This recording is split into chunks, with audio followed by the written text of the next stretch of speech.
A pretty stunning turn of events as even Trump's closest allies, the people he handpicked expressly because they would toe the line on literally anything he said or did, are now slowly starting to show signs of breaking with the president, something that most of us, and frankly even Trump himself, never thought would happen. For example, Politico just published a story with the headline, "Vance was skeptical voice in White House on Iran strikes." To be clear, that story does not get written unless JD Vance wants it to get written. That was very obviously placed by somebody on Vance's team, recognizing how much of a disaster this war already is, and Vance positioning himself for 2028 as the lone guy in the room who wanted to avoid getting us sucked into war, which of course is total bullshit. In reality, not only was Vance not that guy, but he was among the voices angling to go bigger in Iran. According to the New York Times, quote, "Few in the president's inner circle voiced opposition to military action. Even Vice President JD Vance, a longtime skeptic of American military intervention in the Middle East, argued in a White House Situation Room meeting that if the United States was going to hit Iran, it should go big and go fast," according to people familiar with his remarks. In other words, Vance is, of course, just as culpable as anybody else, but he can read the writing on the wall. He can see the polls, like the one showing that this is the single least popular war in modern American history at its outset. He can watch the coverage, which of course is overwhelmingly negative. He can see oil prices surging and gas prices rising, and he probably remembers right now how the people who pushed us into Iraq are viewed after the fact. Meaning he needs some image rehab, and he's wasting no time, waiting not even 2 weeks before he starts planting stories in Politico suggesting that he's the one guy in the room who disagreed with Trump, as opposed to the reality, which is that he is in part the reason that we're there. And it's not just JD Vance. Pete Hegseth, the Secretary of Defense, also took the opportunity to distance himself from Trump. Just days ago, a reporter asked Trump and Hegseth about a bombing of an Iranian school that left over 160 children dead. Here's how that went. Did the United States bomb a girls' elementary school in southern Iran on the first day of the war and kill 175 people? In my opinion, based on what I've seen, that was done by Iran. Is that true, Mr. Hegseth? It was Iran who did that? We're certainly investigating. Trump says definitively that it was Iran, which of course is a lie, and Hegseth, standing right next to him, would only offer, quote, "We're certainly investigating." He wouldn't confirm Trump's comments as Trump was literally standing beside him. That's a pretty significant break considering Pete Hegseth is generally so far up Trump's ass he can touch the back of his teeth. Turns out these people aren't actually in information bubbles, they just like to pretend that they are. So why is this significant? After all, these are just minor instances of breaking with Trump, but the reason is that these people are there expressly because they would never break from him. Donald Trump expects total loyalty. Total. That means 100% of the time. And when he doesn't get total loyalty, as we know, he throws people under the bus, like he did with Michael Cohen and George Papadopoulos and Kayleigh McEnany and Mike Pence and Marjorie Taylor Greene. The fact that now 2 of his highest-ranking administration officials have begun the process of distancing themselves from Donald Trump is a testament to his growing weakness. Remember, this guy, hosts cabinet meetings where everybody takes turns filleting him. I mean, it really is the most insane humiliation ritual I've ever seen. And yet now he's got his vice president placing stories breaking with Trump in Politico. If that's not a sign of his weakened grip on the presidency, I don't know what is. And of course, more broadly, it tells us something even more important. This really isn't a story about Trump's own officials. They're not distancing themselves because Donald Trump showed that his position is morally bankrupt. They're not doing it because it's the right or moral thing to do. They're doing it because of public pressure. They're doing it because of us, which should be a lesson to everybody, that these people are all very much still susceptible to public pressure. I know that Trump likes to fashion himself an autocrat who can do whatever he wants and never face any consequences, but that's not the world we live in. And while Trump might delude himself, the people around him aren't willing to do that. Of course, the reality is that no matter how many political pieces they place, and no matter how much they refuse to confirm Trump's lies, even if they're right next to him, they are all permanently marred by their association with Trump. They will not be able to outrun their connection with the guy for the rest of their lives. This is their legacy now. An administration that launched a war they promised they wouldn't launch, raised prices they promised they wouldn't raise, and protected a child sex trafficking ring that they promised they would expose. This is a White House based entirely on branding, and unfortunately for them, this branding has already stuck. You're watching No Lie with Brian Tyler Cohen. Next up are my interviews with J.B. Pritzker, Jared Moskowitz, Adrian Fontes, and Gina Hinojosa. I'm joined now by the governor of Illinois, J.B. Pritzker. Governor, thanks for joining me. Great to be here, Brian. So we've seen Donald Trump really double down on this idea that there's going to be some election interference. We've heard about reporting that he's drafting an executive order as the result of China interfering in the 2020 election that would, quote, unlock extraordinary presidential powers over voting. Now, notwithstanding the fact that the president doesn't have powers over voting, voting belongs entirely to the states, still that's not going to stop Trump from thinking that he does or trying to exercise this idea that he does. And so what is the plan in your state of Illinois in the event that, in what feels like the inevitable event that Donald Trump does try to, usurp control of our elections? We should begin by just saying it is clear that he is going to use either ICE and Customs and Border Patrol with their uniforms and their automatic weapons, or he'll try to use National Guard to protect the polling places. And I have no doubt that part of that plan is potentially to claim fraud and to seize ballot boxes in order to count the votes himself. So he knows he's going to lose this election.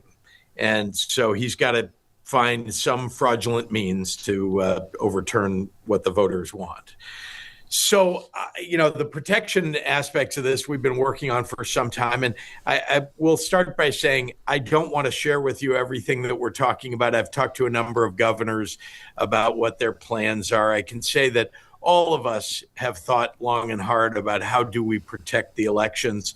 It starts, of course, from the cyber perspective, because I wouldn't put it past Donald Trump to be, interfering with the systems the way that we've heard Russia and China have been attempting to do for some number of years now.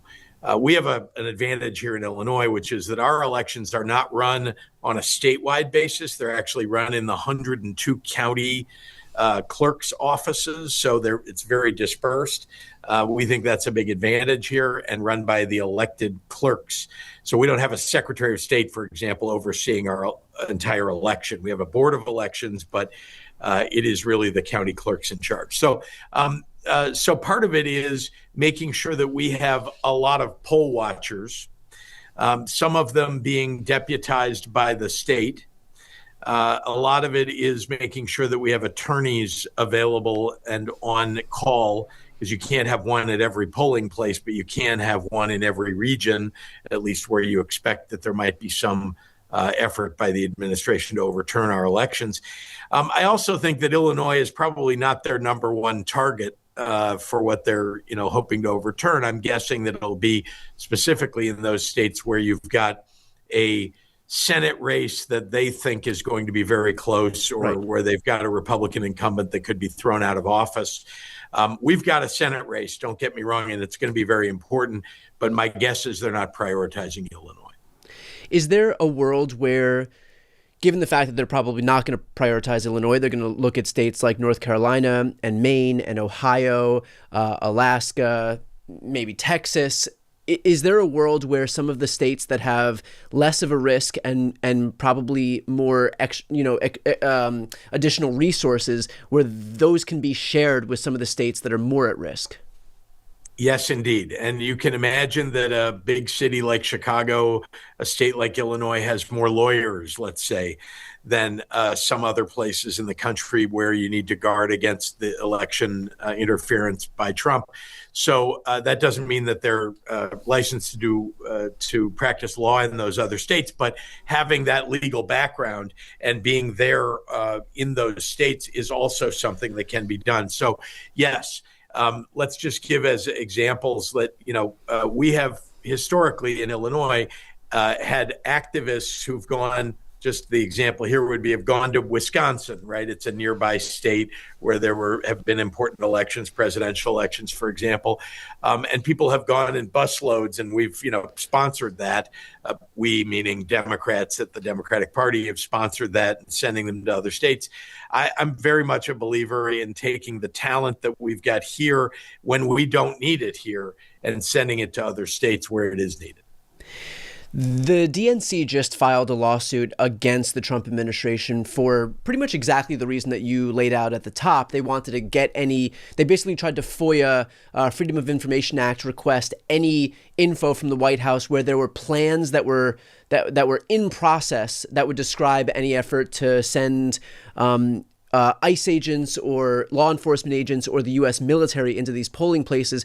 The fact that they had to file this FOIA request and sue for it is a testament to the fact that the administration isn't trying to reveal any of this publicly. So does that suggest, in your opinion, that this is exactly what's going on, to the point where a lawsuit would even be required?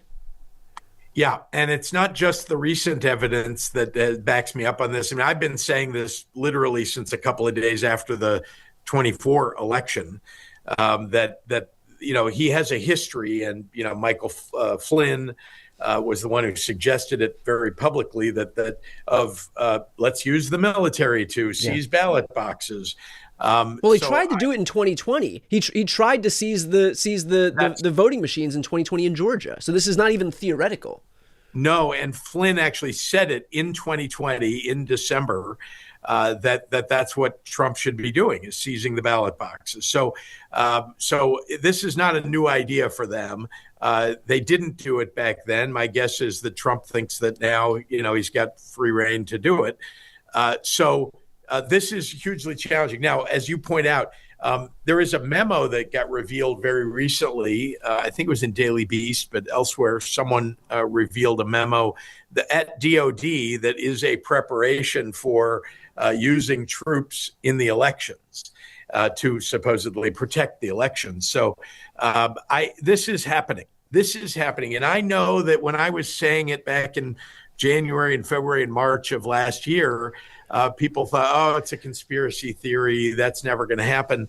I don't think anybody thinks it's just a conspiracy theory or just a flight of fancy now. I think we all understand that is precisely what he's doing. And you heard just the other day that his purpose in trying to pass the Save America, what he's calling the Save America Act, is precisely because he thinks that will help Republicans win the election, and that they will, that's going to guarantee them the election if they can toss people off the voter rolls, if they can keep people from voting because they're afraid to go, or people who just don't have, the ID that they're demanding in the bill. So this is, anybody who hasn't heard this before, anybody who doesn't think it's true, pay attention now, because it is happening. In terms of the Save America Act, there's some reporting now that, especially led by these Republicans who are vying for Trump's endorsement in Texas, that they're even willing to nuke the filibuster to get this thing through, because, as Trump says, if they're able to get it through, they won't lose another election for 50 years. And so can I have your reaction to the prospect of the filibuster being nuked so that Trump can shoehorn in the exact bill that would have, you just listed all of the things that would do to suppress voting in this country? Yeah, I think that the reluctance on the part of Thune and a few others of the leadership of Republicans in the Senate has been because they understand that if they do this, that there is a future in which Democrats will take over the Senate, and Democrats will be able to shove down their throats the things that, the opposite of what they're trying to shove down our throats now. And again, we can talk about the situations in which there have been, the filibuster has been used against Democratic priorities. But I do think that this is a situation where there are some Republicans who just can't fathom the idea that democracy truly would be, tossed out the window if they pass the Save America Act. I have a lot of women that I know, single women, people who are getting married, people who've recently been married, just as one example of people who would not be able to vote if they pass this law, because who's walking around with proof that, well, yeah, I just got married and my last name has changed, et cetera. Nobody's doing that. And we can go through all the examples of people who will be prevented from voting, homeless people, et cetera. That's just precisely what Donald Trump and the Republicans want. But I don't think that they will in the Senate. I shouldn't say that. I do not know anymore whether Republicans will act in a constitutional fashion or act in a fashion that they understand what the meaning of changing the filibuster will do. But I am, John Thune used to be a rational human being. Maybe somewhere deep down he still is. You had I just want to add one thing to a point that you made is preventing certain people from voting. Like if they preserve for themselves the ability to prevent certain women from voting, for example, people would say, oh, well, they're not going to just prevent women from voting. Women vote for Republicans too. But the Save America Act also allows the states or allows the federal government to see the voter rolls. And so they would know who they want to target. And so if they know, for example, that certain voters are registered as Democrats because they've taken the voter rolls from the states into the federal government, now it gives them the information that they would need so that if they do want to prevent certain people from voting, given the reasons that they've reserved for themselves, now they would know exactly who to target. And so this is all like small parts of a larger whole in terms of what the Save America Act would do. I have a question. Add to that, Brian, sorry to interrupt, but add to that obviously the demand for the voter rolls by the Department of Justice is all wrapped in, and that's actually what I was founding my original belief about this, seizing the ballot boxes and interfering with the elections came from. Why would they be, when there's so little voter fraud that's been proven anywhere in the country, why would they want to grab all of the data from the voter rolls in every state? Right. Why? Because they want to claim more broadly fraud in the election. So this is all part of a broad scheme to keep people from voting and then to change the outcome of the election once they have voted. Yeah, that's perfectly put. And also I would add, there was the most extensive study that we have on ballot fraud or voter fraud in this country was a study from 2000 to 2014. And that study focused on 1 billion ballots, 1 billion with a B. And there were all of 31 cases of voter fraud or ballot fraud. So this is a solution. This is a solution in search of a problem, basically, when it comes to this issue. You had mentioned poll watchers, and we're talking about this idea of the federal government using the military or using law enforcement agencies to go to the polls when voting comes around. And you had mentioned this idea of poll watchers, and I think that's going to be important because, a big issue that I think we're contending with is until it happens, there's no standing to sue for it. Now, maybe there's a world in which if these FOIA requests actually get these documents released, these plans released, and then there might be standing because now the plans are already being laid out, and we can hopefully see some attorneys litigate that. I'd spoken about this issue with Mark Elias as well. But in the meantime, are the states recognizing that the way to make sure that these law enforcement agencies or military members standing at the polls, the way to make sure that they're not just, that they don't have carte blanche is so that there is, other people there to push back against what they're doing? Are there budgets for these poll watchers in the states, and have the other governors that you've spoken with said that this is a priority, that they're going to make sure to counteract these members of the military with either attorneys or trained poll watchers so that those people aren't acting alone or with impunity? So there are certain aspects of that can be covered by, a traditional state budget. And there are certain aspects of that have to be covered by the state parties. So you can have, when you talk about poll watchers, there are people who can man the polls, whose job it is to make sure the law is being followed. The problem is those tend to be people who have a higher level of sophistication, so they can sort of call it out and deal with it right on the spot. And then there's, what I would describe as regular rank and file volunteer, or even paid sort of canvasser type poll watchers who may or may not know, but they have the phone number of somebody who can deal with it. And so that it's eyes on that's helping. And so that's sort of like two levels of it. I think the following the law part absolutely can be done through a state budget. The kind of calling it out when you see it probably needs to be done by volunteers. So Two aspects of it.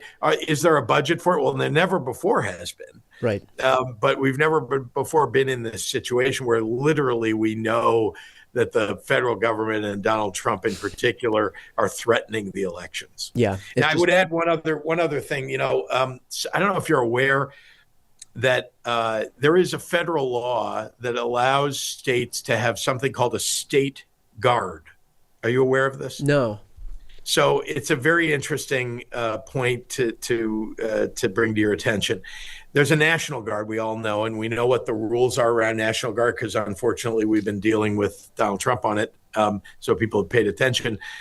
They can be federalized by the president and sent overseas or any use that is according to the act.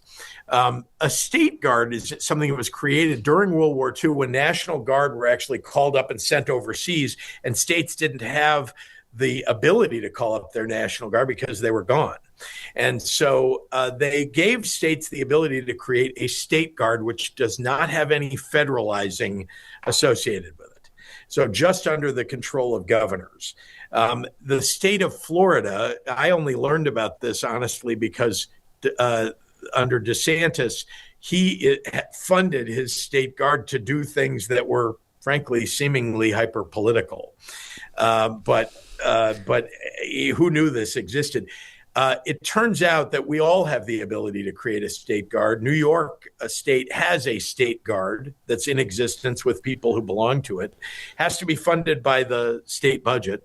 But that's an example of, you don't have to use that method, but it's an example of you could recruit people. By the way, state guard can be, you can call them generals and captains and, enlisted people, or you can call them poll watchers.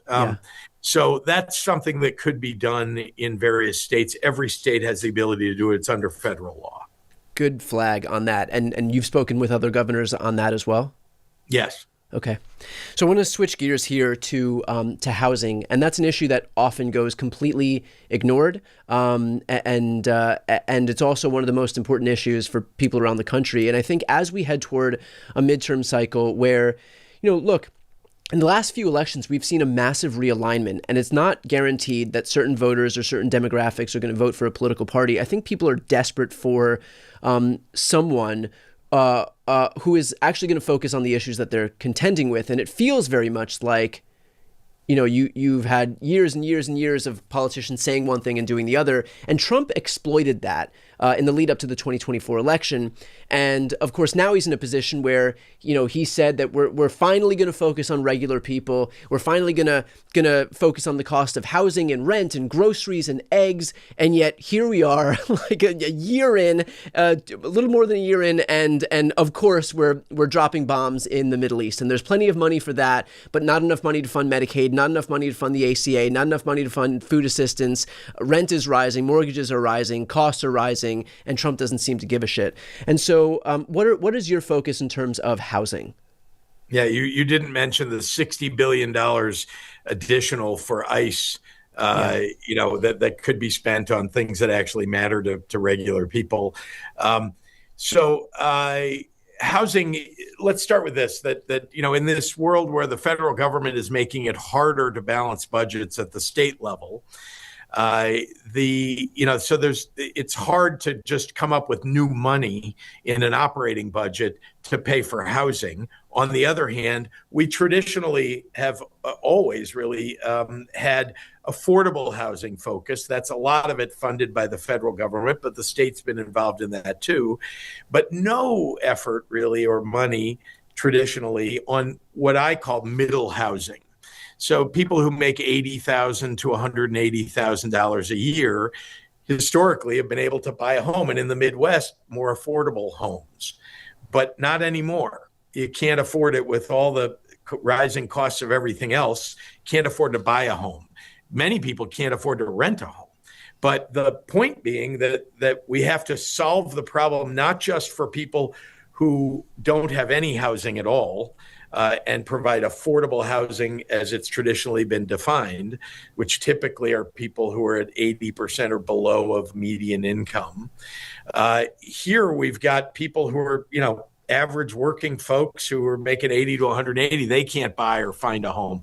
So that is what we were trying to address with a proposal that I made that goes along with our affordable housing agenda as well. The idea here is there are obstacles. We can't write checks for everybody to get a home, but what we can do is provide a little bit of help on your down payment. And importantly, we can remove some of the barriers to the development of new house. That was going to be my next question, because I live in Los Angeles. This is like the mecca of red tape, and it's really difficult to build. And a lot of what California Democrats are doing is focusing on deconstructing a lot of that red tape and those barriers to actually to build. That makes it impossible for developers or contractors to even start the process because it's not financially viable for them. That's right. And we need about 225,000 new homes for people between now and 2030 here in Illinois. The challenge, and you're raising it when you talk about Los Angeles, is when you start to think about each township and each city, each municipality, and all the different red tape in all of those places, and how over the years that red tape just piles up and piles up. Yeah. Nobody ever removes any barriers. Right. That, we need to do something about that. And I think now I'll give you the example in my state of, Rivian, the electric car company, is based in Normal, Illinois, next to Bloomington, Normal, the center of my state. That's where their large plant is, where they're producing. For there was a brief moment where I thought you were just saying, like, as opposed to like the abnormal part of Illinois, but go on. No, okay. It's a town called Normal. That's where they produce the R1 and R2 vehicles. The R2 is just coming out now. Because of their growth, when I took office, there were 27 people working at Rivian. There are now more than 8,000 in Normal. The housing stock, that was necessary for people to take the jobs there didn't exist. And it still doesn't. There still isn't enough housing. They've taken over hotels there and basically housed people in those hotels. So they need a lot more housing. The problem is there aren't a lot of developers in the area, and there's red tape that takes too long for that housing to be developed. I give that as the example because we are continuing in a crisis for a place like Bloomington Normal. And the same thing's happening in a place like Rockford, Illinois, which has gone from a place that had high unemployment to a place that's just booming. And we need more housing. Chicago, of course, that's the case. So what I'm saying is each one of these places has a different set of barriers that you've got to remove. But the answer is we need something that's statewide, that says that they've got to approve permits within a certain period of time, or else there is going to be a third-party method of getting those permits approved. The same thing goes for other of the local regulation that's just, for many developers, they say, I don't even want to do business in these places where they need houses. Yeah. So we're working very hard on that. I put a proposal before the legislature that will not only deal with the developers and help them develop more housing, but also the problem of, in a lot of jurisdictions, you've got an apartment over a garage, for example, and the jurisdiction won't let you rent that out. That's a home for somebody. Yeah. And yet it might sit empty. It could be income for the family that owns the home next to the garage. So we've got a lot of those situations where we just need to loosen it up a bit and let people do what they naturally would like to do. This isn't about stuffing communities with, let's say a middle class or an upper, middle class community with low income housing. That's not what we're talking about. What we are talking about is just using available housing stock that could be homes that we're at a moment when we really do need some new homes. And that would take, for my 225,000 need, that would be about 100,000 of those 225,000, just the available housing stock today. Now, you had mentioned that something needs to be done on the state level. Is that in the works right now? Is there legislation being drafted in the legislature to actually get this done? It has been. In fact, I gave in my State of the State speech, which was just a couple of weeks ago, I talked specifically about this proposal, the various elements of it, and the fact that we've got to just think anew. about housing. This isn't just about building. It's also about existing housing stock. And very importantly, you shouldn't have to wait till you're 40 years old to be able to afford to buy a home. Last question here. How are you thinking about the issue of housing in relation to the 2030 census and blue states like yours not losing seats in deference to red states down south? Yeah, this has always been a challenge, particularly because Midwest in general has had a migration of people to warmer parts of the country. What's interesting is if you look at the latest data, what you're seeing is that there is an expectation that there will be a reverse of that migration back to the Midwest. You know why? Because we have all the water. I mean, literally 80% of the nation's fresh water is here in the Midwest. Yeah. And you think about a place like Arizona, which has had so much migration out there, they no longer have the water that they once had. California suffers from that as well. The Colorado River isn't going to be able to feed California the way that California needs.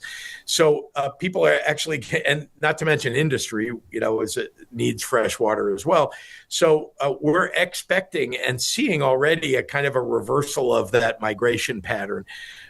So that's something that we are challenged with in Illinois, the kind of being ready for that reverse of migration. Look, I'm not going to be governor forever, although I've been governor for 7 years and I'm running for re-election. But the truth is that migration is going to occur over decades. But we've got to be ready for it. And we've got to continue our process of adding more available housing stock among the existing, as well as building new. Well, I appreciate it. Governor Pritzker, as always, thanks so much for the time. Good to see you, Brian. I'm joined now by Congressman Jared Moskowitz. Congressman, thanks for joining me. Hey, Brian, good to be with you. So I want to get your reaction to an announcement that Donald Trump made this morning that's raising a lot of eyebrows here, and that is the United States is the largest oil producer in the world by far, so when oil prices go up, we make a lot of money. And then he goes on to say, but the issue of greater importance to him, of course, is stopping Iran from having nuclear weapons, which is clearly why he decided to blow up the Iran nuclear deal. But all of that notwithstanding, your reaction to this new talking point from Donald Trump that actually high oil prices, high gas prices are good?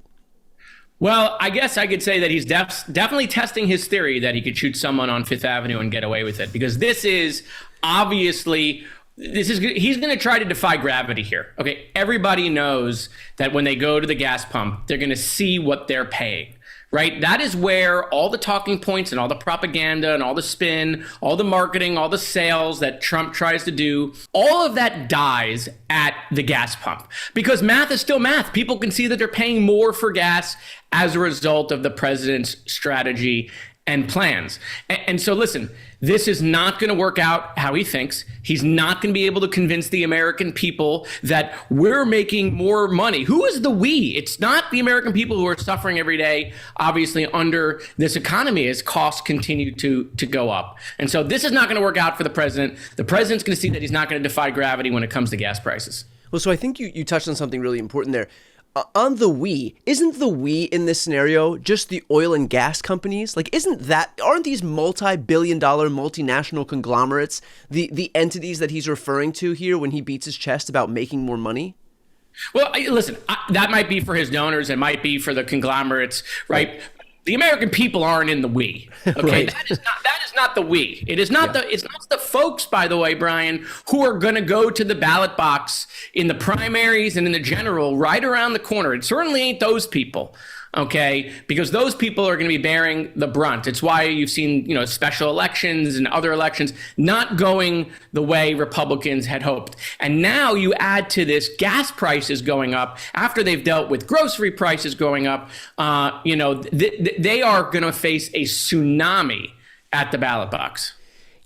Something that's especially striking about this is the issue on which Trump ran. Like, he exploited the issue of higher costs that regular people were enduring when he was on the campaign trail. And so what does it say that Donald Trump will not only, recognize that this is a potent political issue, but it's an issue that was so potent, he basically won the presidency off of it and now is just pretending that it doesn't even exist?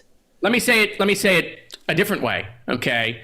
Donald Trump is underwater on the two issues that the polls say he got elected on. One was the economy, and two is immigration. He's ruined both of those things, okay? He's ruined it by what he did all over the country and in Minnesota and what he did with TPS, okay? He's absolutely destroyed himself with Kristi Noem on immigration. And now on the economy, right, he told everyone Joe Biden's policies were terrible. Bidenomics are awful. And yet, he's literally bringing us back to what he said was terrible. Gas prices, cost of living, cost of groceries. But now he's going to tell everyone everything's fine, right? Don't look at the math. Don't look at the gas pump.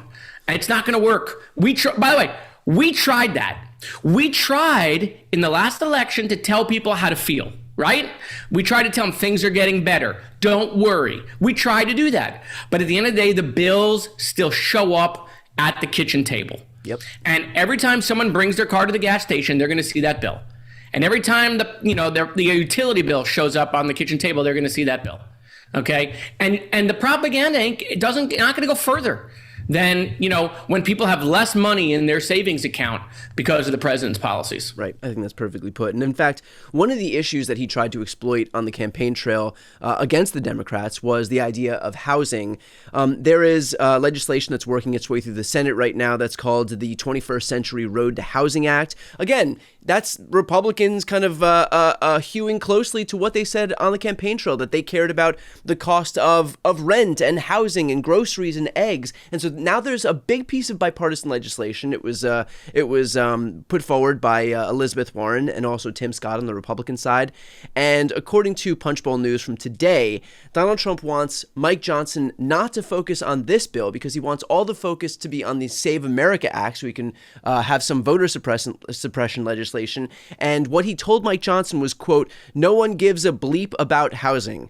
So another instance of him doing exactly the opposite of what he kind of ran on during the campaign. Yeah, listen, we thought the affordability is a hoax was a great line, which now the president stopped using, of course, after all of his consultants and pollsters said, stop saying that, please. Now we're hearing, no one cares about the cost of housing, right? So we got affordability is a hoax. High gasoline prices, you're going to love them. They're fantastic. And by the way, the cost of your house and the cost of your rent, nobody gives a shit. I mean, those commercials are going to be crazy to watch. Those mailers that are going to go out. Can you imagine? You turn on the TV and it's like, are you headed to the polls in 2 weeks? Higher gas prices, higher housing, higher grocery prices. These are fantastic for you, the American people. Vote for us. This is their plan. And finally, Congressman, one last topic here, and that is the Shield of the Americas, which is the very important. I don't even know what it is, but Kristi Noem was relegated. I know what it is. The president was watching Endgame, the last Avengers movie. Well, Kristi Noem lost her job as DHS secretary. She's been relegated to the very important position as, head shield at the Shield of Americas. There was some event to honor the Shield of Americas that Donald Trump went to, and Kristi Noem was there. Wasn't even featured. She was just relegated to audience member, even though she's going to be the special envoy or whatever her position calls for. So your reaction to this latest job move from Kristi Noem?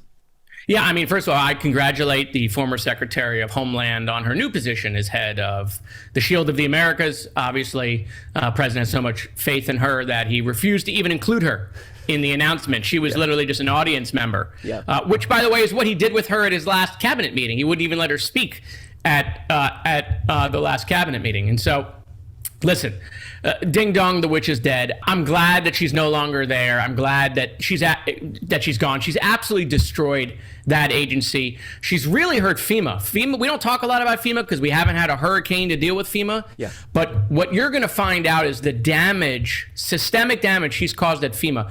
It will take years to rebuild FEMA. And so hopefully we don't have a major hurricane this summer, because I can tell you that agency has a lot of good people there, but they're not ready because of what she's done there. And then the corruption.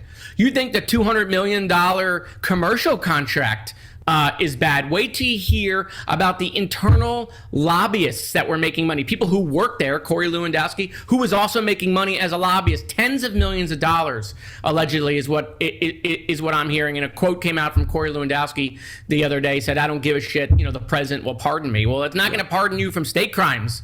And so, look, when we get that gavel back, where Robert Garcia gets the gavel and Jamie Raskin gets the gavel, man, those hearings are going to be much watched television. What we're going to find out that went on in Homeland Security under Kristi Noem, probably the worst secretary of that agency of all time. The American people are happy to have a national divorce from her on biblical grounds. I want to dig into that part as just in the few minutes that we have left here. This idea that when Democrats get the gavel, they'll be able to do proper oversight on some of the stuff that we've been seeing. One of the issues is the Epstein files. Obviously, the Trump administration will protect anybody from being called in, so long as they're not named Bill or Hillary Clinton. Do you presume that some of these Trump administration officials, like Howard Lutnick, for example, who have been able to avoid being subpoenaed because everybody knows that Jim Comer won't subpoena them and that Pam Bondi won't enforce any subpoena, do you think we'll see some difference here when Democrats are actually in control? Oh, yeah. And by the way, Lutnick is coming, right? Lutnick is coming. They've subpoenaed Lutnick. So he'll be appearing in oversight. Pam Bondi will be appearing in oversight again. They're coming, but it's going to be very different when we can all of a sudden get bank records. Right? Yeah. When you could start following the money. Well, right? There's also Maureen Comey, for example, led the investigation into Jeffrey Epstein and Ghislaine Maxwell. And not only was she fired, but now we haven't heard anything from her. And she'll have a wealth of information on all of this stuff that otherwise wouldn't come into that we wouldn't know. And Brian, this is why the president is incessantly focused on the SAVE Act. Okay? Yeah. The reason it's called the SAVE Act is because he's trying to save himself. Okay. Yeah. That's why it's called the SAVE Act. The only way he can save himself is to disenfranchise Americans from voting at the ballot box. Because come November, when we do get a chance to vote, they are going to lose the House and maybe the Senate. And when that happens, the next 2 years are going to be very different than the first 2 years in which the president has had unfettered reign, right? He's had no oversight from Republicans on the House, no oversight from Republicans in the Senate. The executive branch has acted like a king because there's been Article 1 of the Constitution seems to not matter to Mike Johnson. And so it'll be a very different when we can put brakes on the administration, when we at least take back the House and make Hakeem Jeffries the speaker, first black speaker in American history. When Hakeem holds that gavel up, it's not just going to be a historic moment for America. It's going to be a historic moment for the next 2 years of the Trump administration. We'll leave it there. Congressman, as always, thanks for the time. Thank you. I'm joined now by the Secretary of State of Arizona, Adrian Fontes. Thanks so much for joining me. Thanks for having me.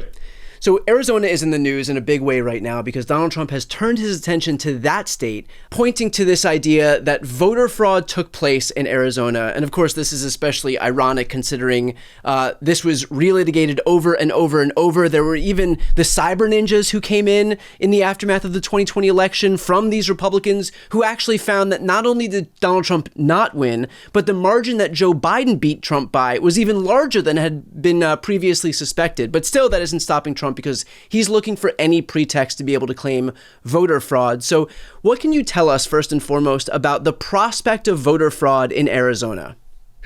Well, I don't know how many times we have to exhaust this notion that 2020 was a clean election in Arizona.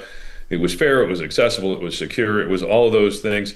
I mean, look, even I was on the exact same ballot in Maricopa County at the time running for my reelection, and I lost. But you didn't hear me bitch and complain about it. We trust our voters, we trust our systems, and they worked out well. But one thing you didn't mention was the sitting attorney general at the time, Republican Mark Brnovich, who since has passed away, may he rest in peace. His office put out a report. Well, they didn't put it out. The next attorney general, Chris Mays, did.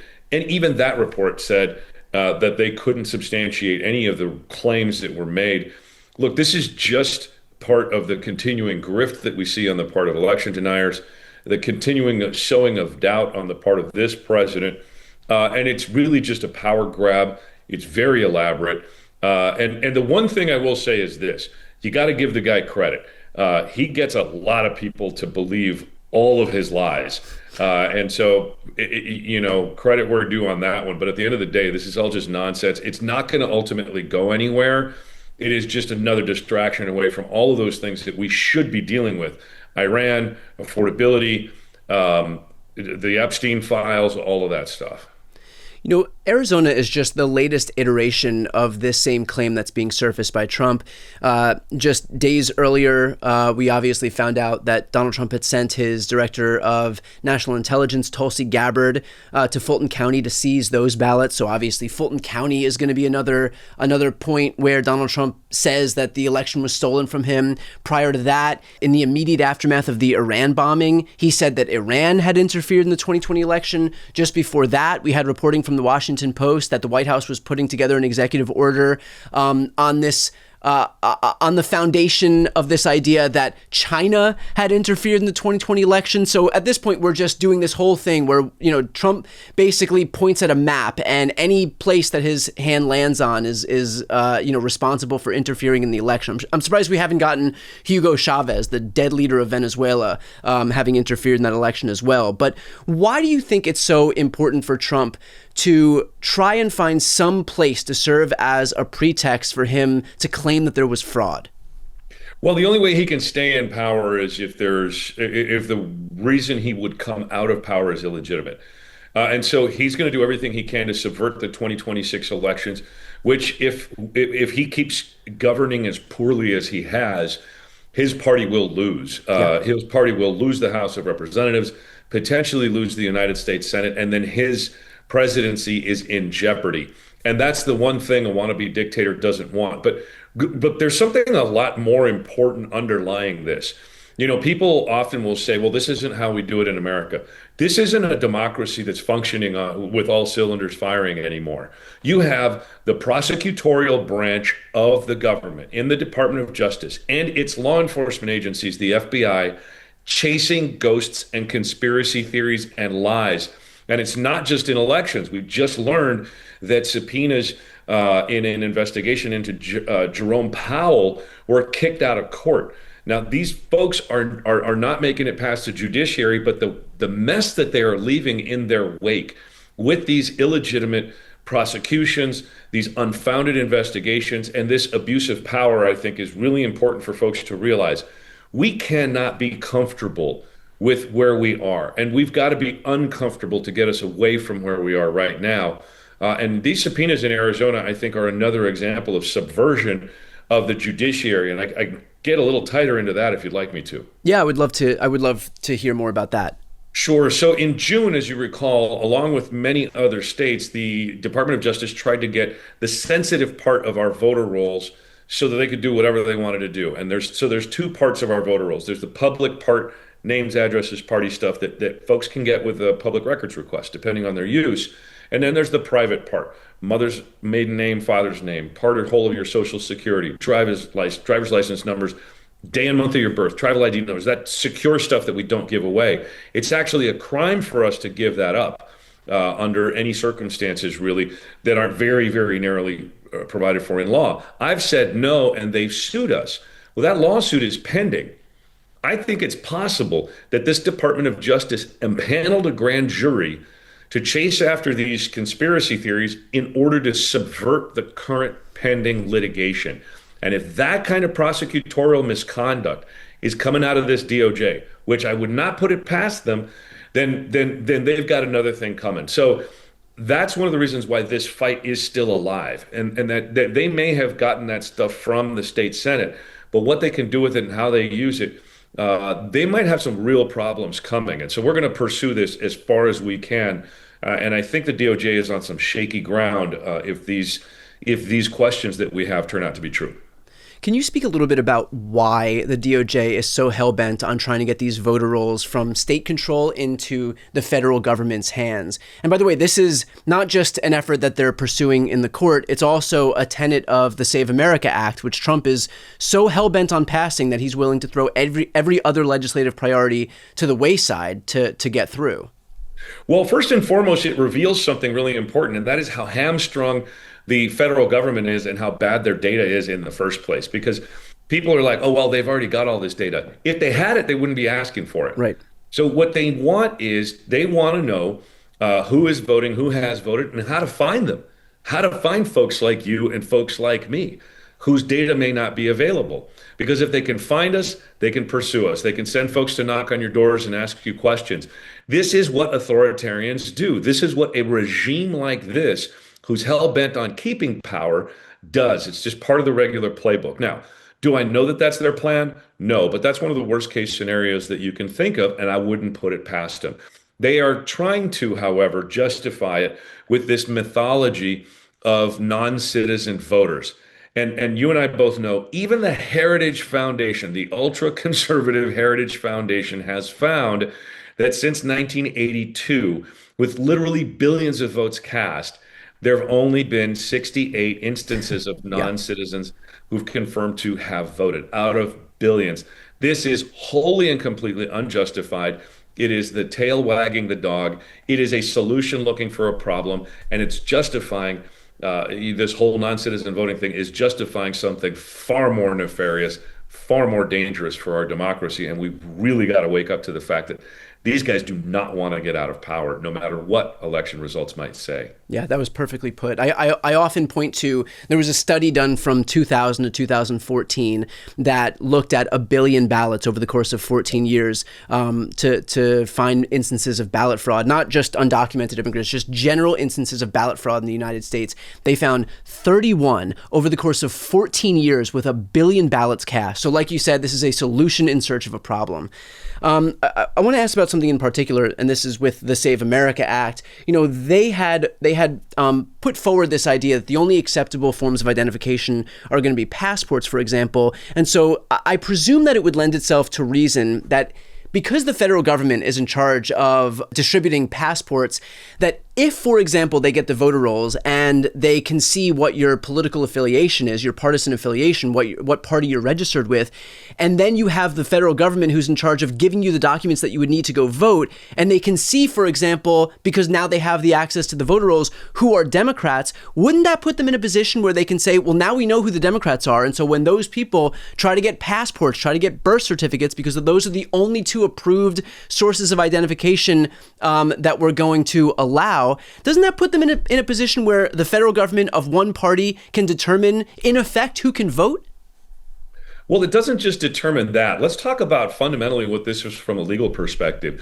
What you're saying is you've got to have a government-issued ID, and this database is going to know exactly who each of us is. It's exactly what the Privacy Act of 1974 was built against. But once you do that for one fundamental right, now that's going to end up flowing to all of the others. It's going to flow to your right to travel, your right to bear arms, your right to speak freely, to have this national ID. Now what do you do with that? Is that going to be a hook to healthcare, to banking, to insurance, to all kinds of other things that we do in this country? Are we going down that authoritarian path for reals, and this voter ID thing is just the first step in that direction? Yeah. That's entirely possible. And that terrifies me. And that's why I'm fighting so hard against it. Look, Arizona has had voter ID laws for years. Our voters who vote in person have to present their ID. We enforce that law here. We've had documented proof of citizenship for years. That's fine. We've figured out how to deal with it after fits and starts and 20 years of experience in Arizona. But the bottom line is this: Arizona runs that system, not the federal government. And that is the bright line difference between what the Trump administration is trying to do and what other states are working towards or have already been doing, like Arizona. So this is much more than just about voting rights and voting. It is far greater insofar as a real power grab from a legal perspective. But at the end of the day, what we've got is a federal government that we just can't trust with data. We saw them put a bunch of Social Security data up on unsecured servers. We've seen recently released interviews that they were having in some depositions from the Doge teenagers who were out there, screwing around, not even being able to define basic terms and transferring stuff to their Gmail and all kinds of unsecured stuff with some pretty important government work. This isn't how government is supposed to work. These folks are rank amateurs. They don't know what they're doing or how to implement this.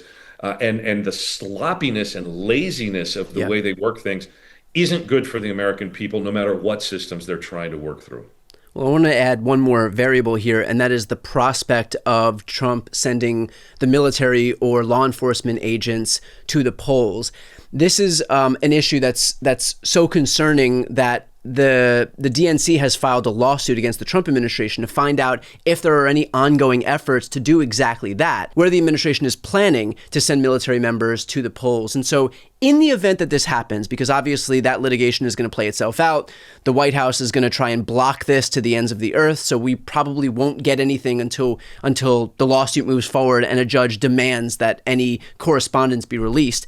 But in the event that this is going to happen, what's the plan in Arizona to keep the polls safe from having members of the military there expressly to intimidate people into not casting ballots? Well, first and foremost, let's look at this one way that the president might be thinking about getting there that a lot of folks have been talking about, and that is the possible declaration of an emergency of some sort in order to be able to do what it is that you're talking about. The president doesn't have the power to do that. There's about 130, 140 or so reasons why the president can declare an emergency. Elections are not one of them because we run them here in the states at our level of governance, not the president. And so that's not legally on the table for him. And I think he'd have a tough time trying to get past that question. But then there's this other thing about, well, he doesn't follow the law anyway. And so what are we doing to be able to react exactly to those things?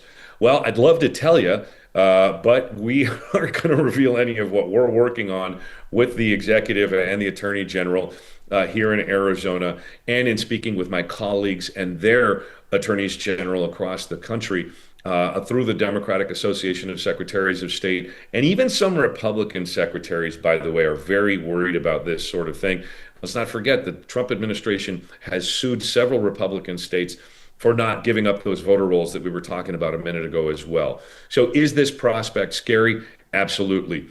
Is it possible? It may very well be. Is it probable? I doubt it. And let's look at the big picture here.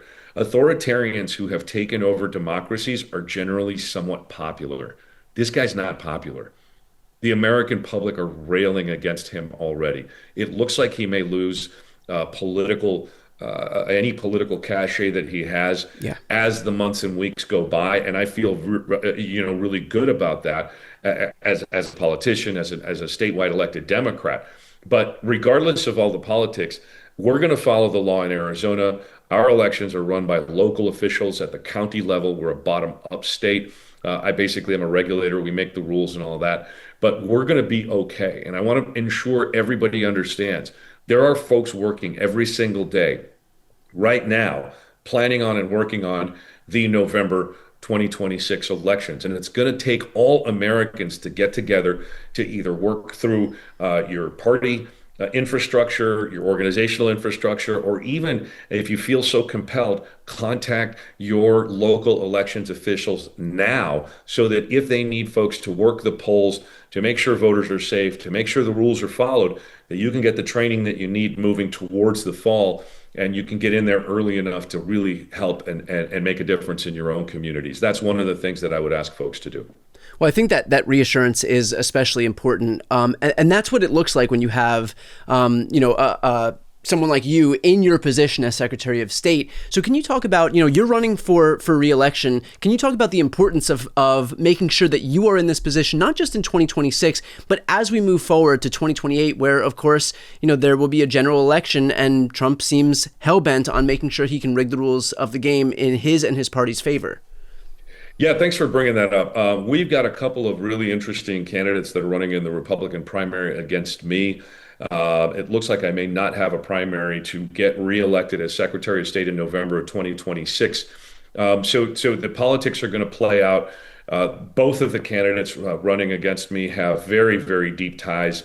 One of them has been endorsed by Donald Trump in her race for Congress. I don't know if she's going to get that endorsement now for Secretary of State. The other one is a Turning Point USA guy. And as you know, Turning Point USA is based here in Arizona. And they don't like the fact that I push back against the conspiracy theories and the lies and misinformation all the time. They don't like the fact that I will hold up and celebrate local elections officials, regardless of their political party, because the local elections officials want to help their communities.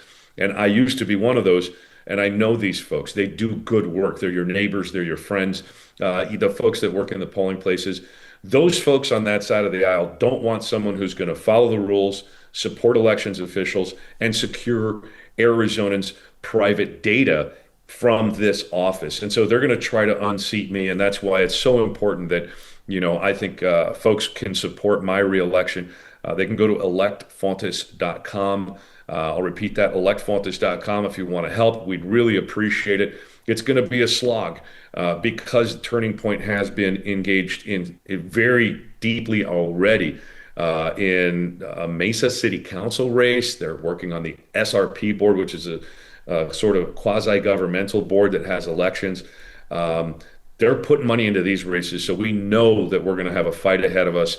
And I'm really, really excited about being able to show great support and push forward so that we can ensure that 2028 goes well also. Because we don't just have 2028, folks. Getting reelected will help me set up so that we can have a really good census in 2030 also. So this isn't just about 2026 and me. This is about what's going to happen in the presidential race in 2028 and the presidential preference election, the primaries, all that stuff, and moving into 2030, how things are going to flesh out. Arizona is getting ready to flip, and I want to be the man who makes sure that the real voice of Arizona's voters is heard and that we can get past the shenanigans as we have done year in and year out. I'd love to do it again as Secretary of State for the next 4 years. Well, Adrian, I'm going to put the link to your website right here on the screen and also in the post description. For those who are listening on the podcast, it'll be in the show notes. I appreciate you taking the time today. I appreciate that you have been a clear voice for not only transparency, but fighting back against all the bullshit that we're contending with right now for so long. So thanks again for taking the time. Super happy to be back with you. I can't wait till next time. Take care of yourself. I'm joined now by the Democratic nominee for governor of Texas, Gina Hinojosa. Thanks so much for joining me. It's great to be with you, Brian. So as it relates to Texas, we just saw a few weeks back during the primary that a bunch of the districts that Texas Republicans had redrawn to kind of engineer themselves a majority in the House to win these 5 seats, that in 4 of those new congressional districts, Democrats actually turned out more than Republicans. And so what kind of a blinking red light do you think that is for the Republican Party as we head toward this midterm election? This 2026 midterm is going to be unlike anything we've seen. We are seeing Democrats making gains in Texas like we haven't seen in decades. Something is happening in Texas. And so, yes, they way underestimated our energy and our excitement. They way underestimated where the Latino vote is in Texas for this midterm election. So this creates in Texas at an opportune time a real opportunity for Democrats to make gains in a big, big way this midterm election. So talk to me about the Latino population in particular, because I think the way that Republicans had looked at that demographic group was, okay, they are a permanent part of our coalition now, and so we can gerrymander these maps, assuming that the Latino voters who swung for Trump and Republicans in 2024 are always going to be Trump and Republican voters moving forward. But is that the case? No, they're not. So I'm originally from the Rio Grande Valley. Trump won the Rio Grande Valley in South Texas. We launched our campaign from the Rio Grande Valley, and people are angry with status quo. They're angry at the Trump administration and the Republican leadership that has enabled it. And so Latinos swung in a big way. Let me put into context what that means for Democrats in this midterm election. In 2018, Beto got 64% of the Latino vote. Okay. He came really close to flipping Texas. In 2026, when I get 64% of the Latino vote against Abbott, I win because there's more Latinos in the voting pool. Taylor Ramette, who just flipped an open Senate seat in Tarrant County, the largest Republican county in the whole state, in the whole country, he got 79% of the Latino vote, yeah. Right? It is pretty incredible the way Latinos have swung in a big way.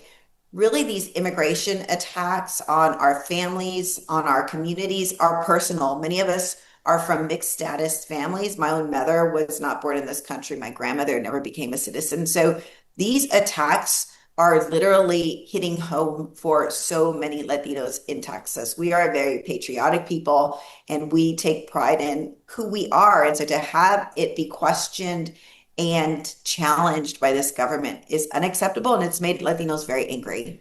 So help me understand a little bit here, because I think the way that we used to think about Latinos, decades ago was, okay, any issues related to the Latino community is like has to focus on immigration, and then everybody else talks about the economy. And then it became clear that Latinos vote very much along the same lines as everybody else in this country, which is to say that the economy, if the economy is the principal issue for most Americans, it's also going to be the principal issue for Latinos.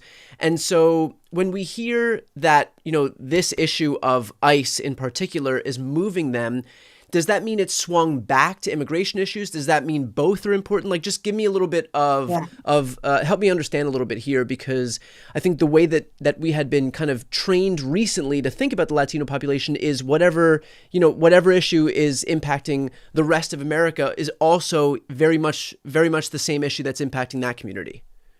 Right. So that's a great question. So last election cycle, I will say that border security was an issue, a liability for Democrats.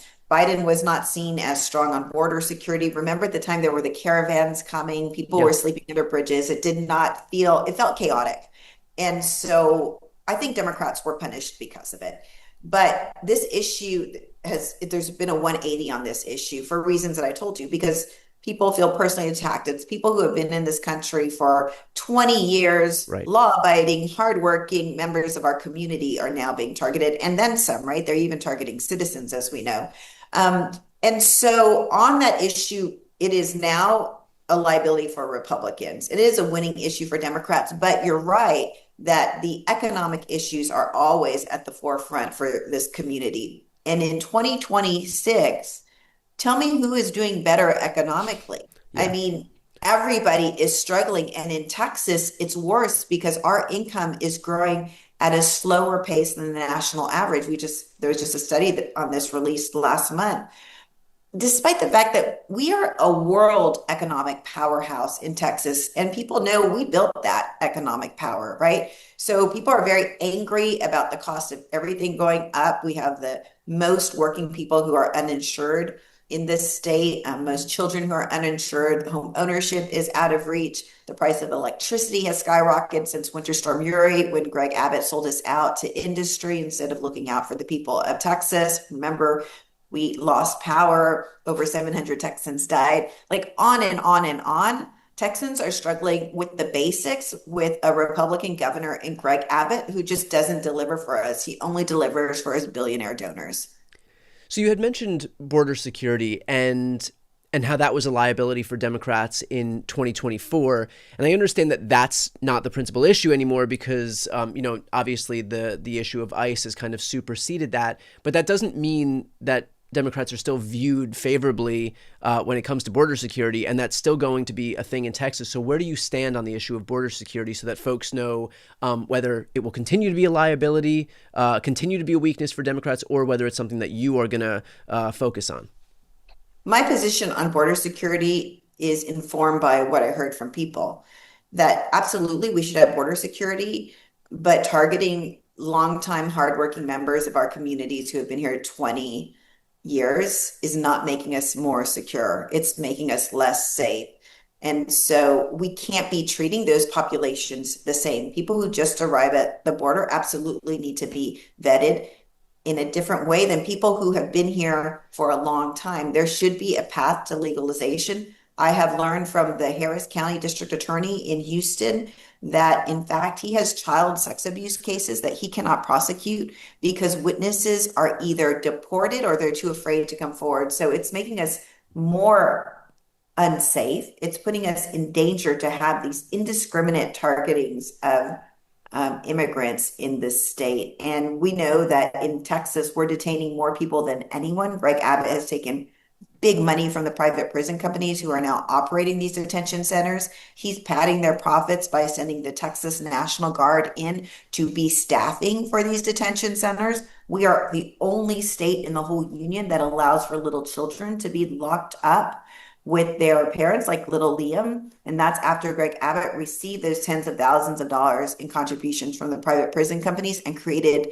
a new kind of licensing that makes legal the locking up of these little children. And so that's just the corrupt reality we deal with in Texas. And Texans have had enough. The polling shows, the elections on the ground show that people are done with politics as usual and they're desperate for a change. So that's the part I want to dig into here, because I understand that people are fed up, and the former kind of alignments that we'd seen in politics are kind of blowing up, and it's anybody's guess where large swaths of voters are going to go. But it still remains true that for a lot of people, their political affiliation is very much tied to their identities, and that's by design, I think. And so it's not a small thing for someone who's been a lifelong Republican to just go ahead and cast their ballot for a Democrat, especially if their families before them, their parents were Republicans and their grandparents were Republicans, and on and on. And so in the conversations that you've had with people across the state, I'm sure that you've encountered those people. What is most resonant with voters to get people who have voted for Republicans in the past, or for whom their Republicanism is such a major part of their identity, to say to you, I voted for these people in the past and I can't do it anymore. I'm going to vote for you? Well, a few things on that. I do think that politics is so broken and government's so broken that it's created a real opportunity for people to just look for something different. Yeah. And so we've seen a lot of people become independents in Texas, right? Who are open to either party. It just depends on who the candidate is. In my poll, in the only polling we have, it shows that I'm winning independents significantly by 13 to 17 points, right? The other thing is that for the last few years, we have fought this voucher scam that Greg Abbott has pushed, and he got passed last year. And that gave me entry into Republican rural communities who very much support their neighborhood public schools. Yeah. James Talarico and I were co-chairs of the 2023 effort that beat Greg Abbott's voucher scam, and he kept coming back and trying to get it, and he couldn't, right? And over the years, we've been working that fight, and those pro-education allies are still there. In Texas, you should know that we're very much pro-public school. It's part of our identity. Think of Friday Night Lights. Most school districts don't have private schools, right? Yeah. And so it's enshrined in our Texas Constitution that we support public schools. So this is a very kind of niche Texas issue that resonates with people, and it allows me to build on those relationships. Aside from those issues, I know that we spoke a little bit about immigration and education. What else are you focused on in this campaign? What is your pitch to Texas voters? So what I have learned in the Texas House is the reason why Texans are struggling so much after 12 years of Greg Abbott is because we are all paying the Greg Abbott corruption tax. I mentioned electricity. So Greg Abbott allowed industry to withhold the gas that our grid needed during Winter Storm Uri until the prices were sky high and they could make billions in hours. As a result, all of us in Texas are paying about $40 more a month on our electricity bills. That's the Greg Abbott corruption tax. Schools across the state are shutting down, and instead we're paying for a $1 billion voucher scam. That's the Greg Abbott corruption tax. The detention centers I mentioned, it goes on and on and on. And so Texans are looking for explanation about, why do I work so hard? I pay high taxes, and yet we get less and less. And it is about the Greg Abbott corruption tax. And so that seems to be resonating. We need a clean slate and a fresh start, because right now we have a system where we're feeding into it with our taxpayer dollars and it's working against us. It's not one, two, or three things that's going to change this. We just need to wipe the slate clean and come back with something new. And I think in this moment in history, that's what people are thirsty for. Just something totally new, because the system hasn't worked for most people in the state for a long, long time. And finally, I want to finish off with kind of taking a 30,000-foot view here, and I know that we should be focusing on 2026 and what's right in front of us, but the reality is that we have a census coming up in 2030, and when new populations are taken into account, it's likely that Texas is going to gain 4 to 5 seats. And so can you talk about the national implications of having a Democratic governor in Texas versus a Republican governor in Texas when it comes time to see that reapportionment happen? Yes, so Republicans in Texas are already getting ready for those 4 to 5 congressional seats that we are projected to gain in Texas because we're growing faster than the other states. So they have already set in place plans to redistrict our state house and our state senate to begin to gerrymander those houses within state government to draw the maps. And this would lock out Democratic control of Congress for a generation, because at that point, Texas becomes too big and the math no longer works for Democratic control. Because these congressional seats equate to electoral votes for the White House, we won't be able to elect a Democrat for president for a generation. So those are the stakes. If they do this, and I know they will try if they can to do this next year, we need a governor in place who can veto their rigged maps. Yeah. Right. And so our polling shows us in a statistical tie with Greg Abbott. He is deeply unpopular. Public polling shows that he is the most unpopular person on the ballot in 2026, more unpopular than John Cornyn and Ken Paxton and all others, if you can believe it. But he's just been there so long. He's a known quantity and people are tired of him. So he's trying to win a 4th unprecedented term to be there 16 years. He will be the longest serving governor in Texas history if that happens. And people don't want more of that. People are done with Greg Abbott. It's time for change. Where can folks who are listening and watching right now go to help your campaign? They can go to ginafortexas.com, GINAFOR Texas.com. Great. I'm going to put that link right here on the screen and also in the post description for those who are listening on the podcast. That link will be in the show notes. Thank you so much for taking the time. Best of luck in the campaign trail. Thank you, Brian. I appreciate it. To listen to the audio version of this episode, click the link right here on the screen and please make sure to subscribe. And of course, to see more of my video content, that subscribe button's on the screen as well.